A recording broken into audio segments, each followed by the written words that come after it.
처음 게임을 시작했던 거는 동네에 있는 오락실을 우연히 가게 돼서 아침 일찍 아침 먹고 나가서 이제 밤에 아버지가 일 끝나고 데리러 올 때까지 그냥 오락실에 있었어요. 그러니까 계속 거기에 있는 거죠. 밥도 안 먹고 그냥 어머니 기다렸다가 그냥 계속 그렇게 하루 종일 그걸 서서 보고 있었어요. 처음에 갔을 때는 별천지였죠. 사실 뭐 갤러그만 봐도 야 이건 너무 재밌다 눈을 떼지 못했었잖아요. 그때 당시에는 오락실이 아무래도 게임 문화를 선도하는 좀 장소였는데 그 스트리트 파이터 2의 특유의 사운드가 있거든요. 코끼리가 뿡 하는 막 사운드가 있어요.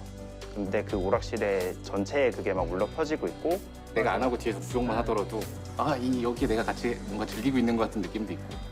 그런 데서 이제 그 게임하는 걸 보고 그게 너무 재미있어서 그래서 이제 부모님 몰래 가서 이제 하다가 게임에 이제 빠지게 됐죠.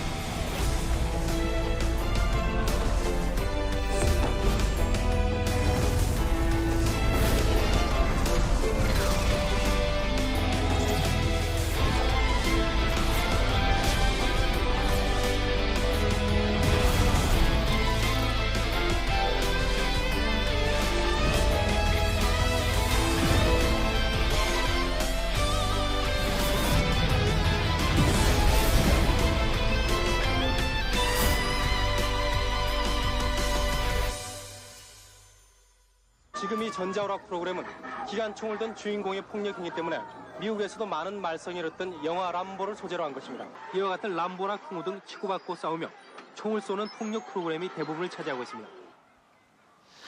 부모님이 걱정을 좀 많이 하셨죠. 안 갔으면 좋겠다고 이제. 아무래도 그 오락실이라는 환경 자체가 그렇게 좋다고 생각할 수 있는 그런 시절이 아니었기 때문에 예전에 사실은 뭐 만화방을 얘기해도 똑같거든요. 만화방도 옛날에 그런 굉장히 안 좋은 느낌을 줬었고 지금 만화는 이제 웹툰이 아주 보편화되면서 만화를 보는 게 전혀 이상하지 않은 게임도 똑같은 어떤 위치였던 것 같아요. 초창기 게임 산업은 완전 불모지였어요. 그래서 처음에는 게임 제작이나 뭐 일을 한다 이런 거에 대해서도 좀 무시하는 경향도 있었고요. 마약이나 사행성처럼 이제 문제 제기를 해서 언론에 나오고 하니까 일을 하는 사람들이 기분도 좋지 않고 새로 들어오기도 힘들고 이런 문화가 한창 이어졌던 것 같아요. 좀 굉장히 아쉽게 생각하고 있습니다.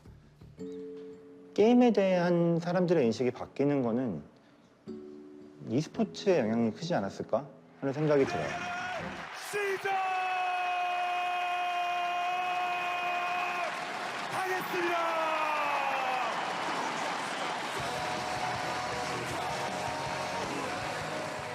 우리나라가 언제부터 e스포츠가 잘 활성화가 됐는가를 생각해보면 너무 명확하게 이 스타크래프트라는 게임을 빼놓고 얘기할 수는 없으니까.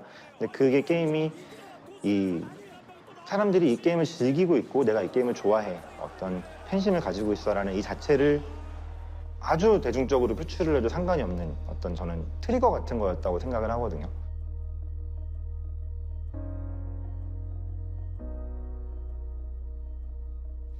던파는 처음에는 철권이나 킹오파 같은 그 둘이 싸우는 대전격투 게임이라는 장르인데요. 이게 둘이 싸우면은 이게 결국 실력 차이가 났을 때 하기 싫어지거든요. 저는 그게 대전격투 게임의 한계라고 생각하는데 이제 그거를 깨닫고 비슷한 다른 장르를 찾다가 예전에 오락실에서 했었던 천지를 먹다나 캐딜락이라는 그런 벨트 스크롤이라고 하는데 횡 스크롤이라고 부르기도 하고요. 그 장르의 게임들로 RPG를 만들어보자 해서 제작을 하게 됐고요. 간단하게 테스트용 그래픽을 만든 다음에 거기에서 캐릭터가 이동하고 달려가고 점프하고 공격하고 이 정도의 프로타입을 만들었었는데 지금 던파하고는 완전히 달랐어요. 게임이 설정이 가볍고 별로 없으면은 이게 몰입이 잘 안 되거든요. 이야기가 단단하게 되어 있어야 유저가 설득이 된다고 생각을 했어요. 당시에는 그렇게 설정을 열심히 하거나 체계적으로 하는 게임들이 많지는 않았던 것 같은데 던파를 만들 때는 거기에 제가 시간을 많이 썼던 것 같습니다.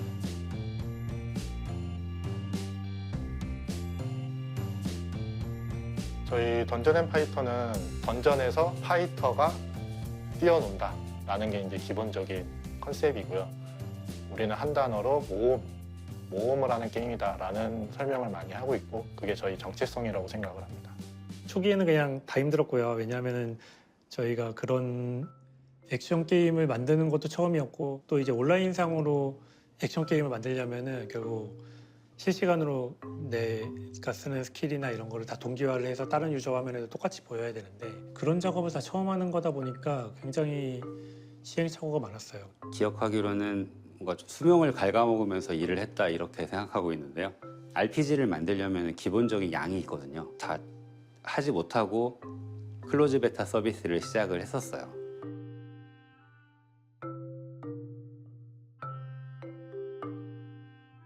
처음에 봤을 때 아니 뭐야 당연히 그때 3D 게임 일변도였거든요. 그래서 뭐가 더 어떤 게임이 그래픽 좋냐 그러니까 게임 나왔을 때 의뢰 얘기하는 게 그래픽 괜찮아? 그 다음에 게임 재밌어? 스토리 괜찮아? 뭐 이런 식으로 갔었는데 그때 흐름은 3D로 다 갈아타는 분위기. 실제로 미래는 3D에 있다고 생각해서 다 3D 그래픽을 추구하고 있었고 근데 던파를 봤을 때는 아니 이게 뭐야 아니 이거 그냥 오락실에서 즐기던 게임 아니야? 아 얼마 못 갈 것 같고 그냥 곧 망할 것 같고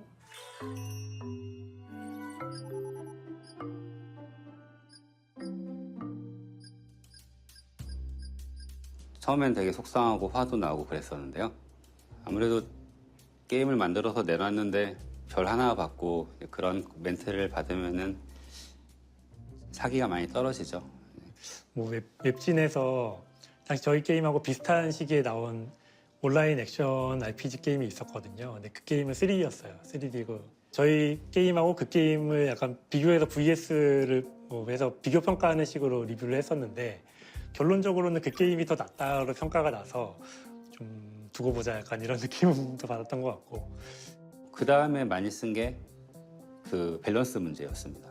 밸런스가 너무 강하게 잡혀 있었던 것도 있어서 그거는 전반적으로 통계를 보면서 조정을 했었고요. 고블린 십장이라는 몬스터가 있었어요. 그래서 몬스터가 던지는 돌멩이 속도가 너무 빨라서 던지는 걸 보고도 피할 수가 없었어요. 그래서 그냥 던지면 맞아야 됐거든요. 사람들이 이제 우스갯소리로 그 고블린 십장이 나오면은 사람들이 계속 죽으니까 투센 파이터? 뭐 이렇게 부르기도 했었거든요. 솔직한 심정으로 게임이 곧 망하지 않을까? 저는 그게 재밌었는데 오픈하고 이제 해보니까 아 내가 다른 많은 유저분들과는 좀 차이가 있구나라는 거를 중간에 알게 됐어요. 지금 생각하면 말이 안 되는 강행군이었죠. 제가 기억으로 나는 건 한 번은 김일종 디렉터님한테 술 같이 마시면서 아, 이게 좀 이렇게 힘든 게 말이 되냐 이거 좀 이상한 것 같다. 우리 뭐 잘못해서 이렇게 힘든 거냐 막 이런 하소연을 했던 것 같은 기억도 있습니다. 항상 저는 위기라고 느꼈던 것 같습니다. 콘텐츠가 부족한 거를 저는 알고 있었기 때문에 뒤를 계속 채워 넣으려고 정말 무리도 많이 하고 당시 같이 일하던 직원들도 고생을 또 많이 하고요. 서비스를 앞두고 퇴사하신 분들도 있었고요. 그 던파를 하시다가 그거는 제 생각에는 아마 안 될 거라고 보고 퇴사를 한 거겠죠.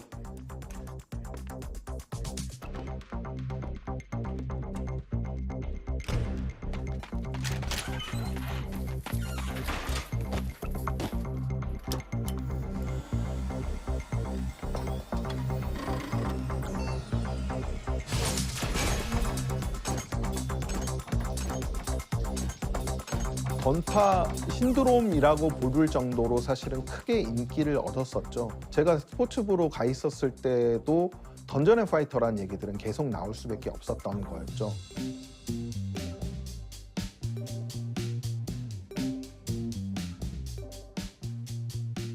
어쨌거나 동접자 10만 명이라는 그 수치를 들었을 때가 가장 아 우리 게임 진짜 이제 성공했구나라는 느낌이 제일 강하게 왔었던 것 같고요.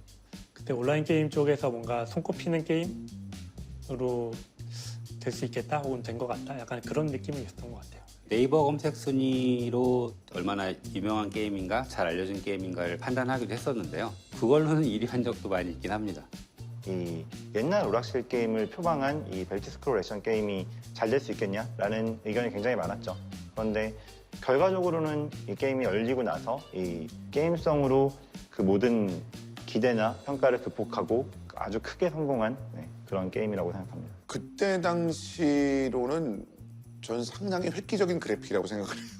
엄청나게 아날로그 감성이 있어요. 그 아련하고 뭔가 그 이후에 유사한 게임들이 안 나오지 않았어요.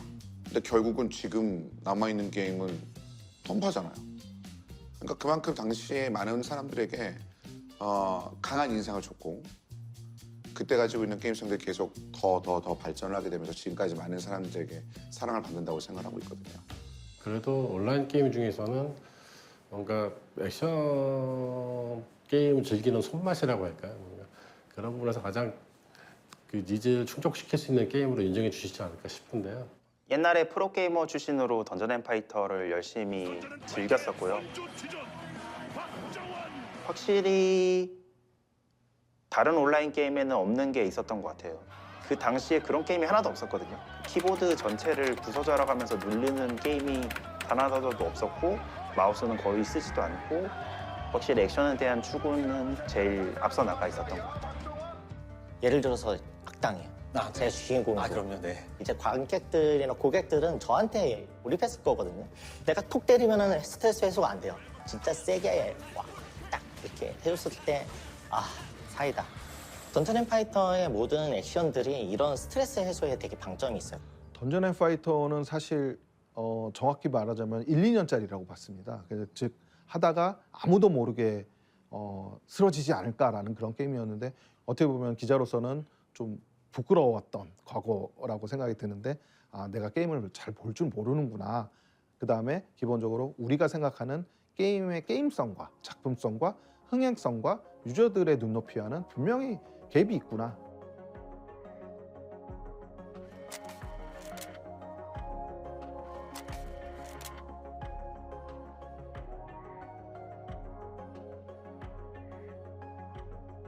제가 던파를 처음 시작했을 때만 해도 10년만 해도 굉장히 잘 하는 거라고 생각했는데 20년이 갈 거라고는 정말 예측을 못했고요.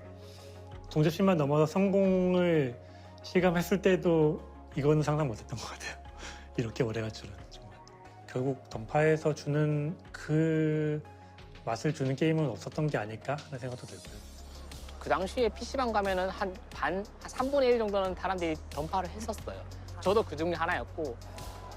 그때 당시에 던파 의상이 진짜 제 반 친구들도 다 같이 했고 학교 친구들, 학원 친구들, PC방 가면은 그냥 대부분이 던파를 같이 즐겼던 것 같아요. 그 정도로 정말 인기가 많았었어요. 재밌었고.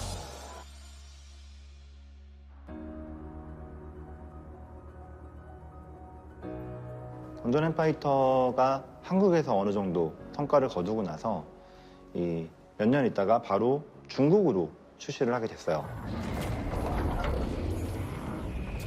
던파는 중국에서 지하선과 용사라는 이름으로 2008년부터 정식 서비스 시작했습니다. 초반에 거의 오픈했을 때는 최고 동접을 저희가 150만까지 찍었었거든요. 500만 명이 최고 동접으로 찍은 기억이 있습니다. 가슴이 웅장해진다고 하잖아요.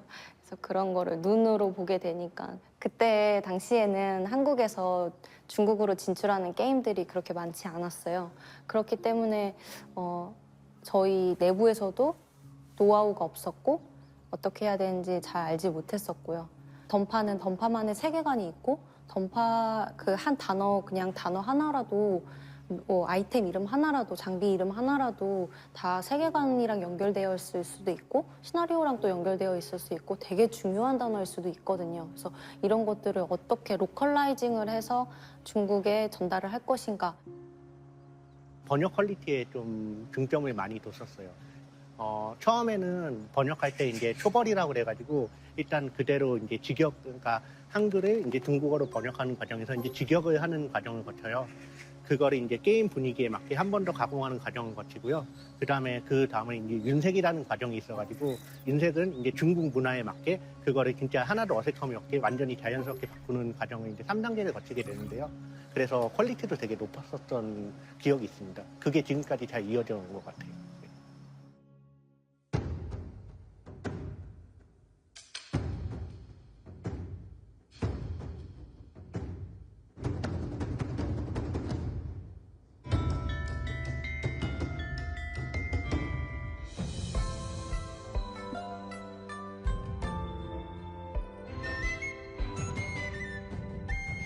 그 중국 던파 페스티벌은 정말 규모가 정말 대단하거든요. 그래서 예를 들면 드론도 1000개의 드론을 띄워서 하늘에 띄워가지고 그런 던파와 관련된 이미지들을 만들기도 하고 하늘에 DNF라는 글자를 쓰기도 하고요. 40대 유저신데 그런 던파를 굉장히 사랑하고 애정하셔가지고 나의 소중한 던파를 망치지 말라 이렇게 얘기를 해주셨어요. 그래서 내부적으로도 굉장히 그분한테도 감명을 많이 받았었어요.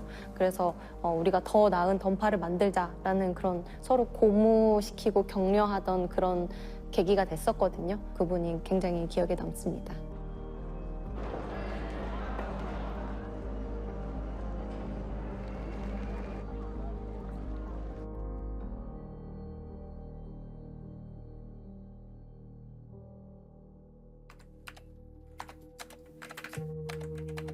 게임을 망하겠는데? 라는 생각이 1초도 망설임 없이 들었었거든요. 이게 굉장히 거의 한 획을 긋는 던파 역사상. 뭐 유명한 사건이 있긴 있었잖아요. 근데 최고의 위기 시절은 예전에 이제 키리, 양밑 딱 그 시절